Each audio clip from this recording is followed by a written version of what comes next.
Hi guys, welcome to Fortune Treks.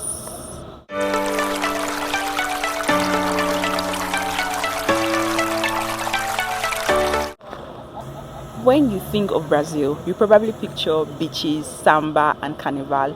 But travel a bit south into the rolling hills and pine forest, and you'll find a Brazil that sounds, tastes, and even feels distinctly German. This year marks 200 years since the first German immigrants arrived in Brazil.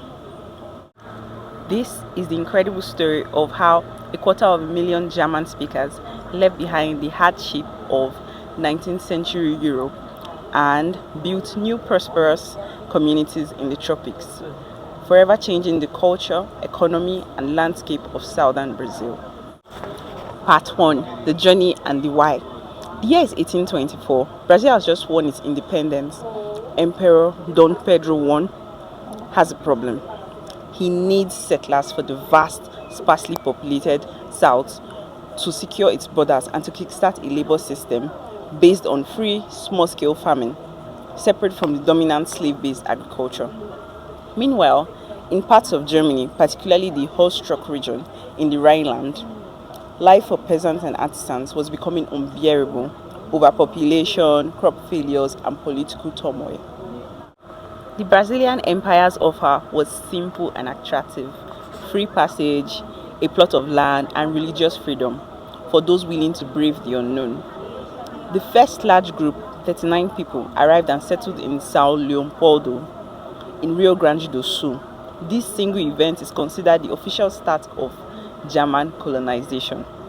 Part 2: Building a New Germany in the South. The first years were brutal. The promised lands were often dense, unexplored forests. Many early settlers died from tropical diseases or struggled to adapt. But the German immigrants, known for their resilience, hard work, and meticulous agricultural techniques, persevered. They carved out colonies that focused on diversified farming, small industry, and craft work. The result is the unique cultural heartland of German Brazil, primarily concentrated in two states: Rio Grande do Sul, the pioneer states, São Leopoldo, and Novo Hamburgo. The initial settlements quickly grew. Novo Hamburgo, which is New Hamburg, became the powerhouse of Brazil's leather and footwear industry, a direct legacy of the German artisans. Santa Cruz do Sul, famous for its tobacco cultivation and a strong community that preserves the Hussrichisch dialect, a German variant still spoken in that region. Santa Catarina, the cultural capital. Blumenau, founded in 1850 by the pharmacist Hermann Blumenau. This city is the most famous symbol of German heritage in Brazil. It is known for its stunning half-timbered architecture. Pomerode, nicknamed the most German city in Brazil. Pomerode has the highest concentration of German speakers and beautifully preserved enamel houses. Visiting here truly feels like stepping into a small German town. Joinville, originally the Colonia Dona Francesca, this city became a center for industrial development, but it's famous worldwide for its annual dance festival, a cultural blend of old world organization and Brazilian passion. Part 3: The Enduring Legacy. The German contribution goes far beyond architecture and agriculture. It is woven into the Brazilian way of life in the South. Language. The Hussrichisch dialect, or Rio Grande do Sul Hussrichisch, is recognized as a co-official language in several municipalities, a testament to its remarkable preservation over 2 centuries. Cuisine. Brazilian barbecue and rice are staples, but in the south, you will find cassekuchen, cheesecake, or apfelstrudel, and a passion for good beer. Festivals.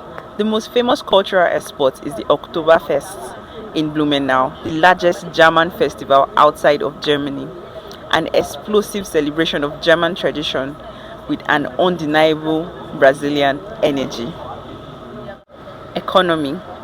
The immigrants' focus on education, craftsmanship, and small industries helped industrialize the South, creating some of the most developed and prosperous regions in Brazil today. Of course, this history isn't without its challenges.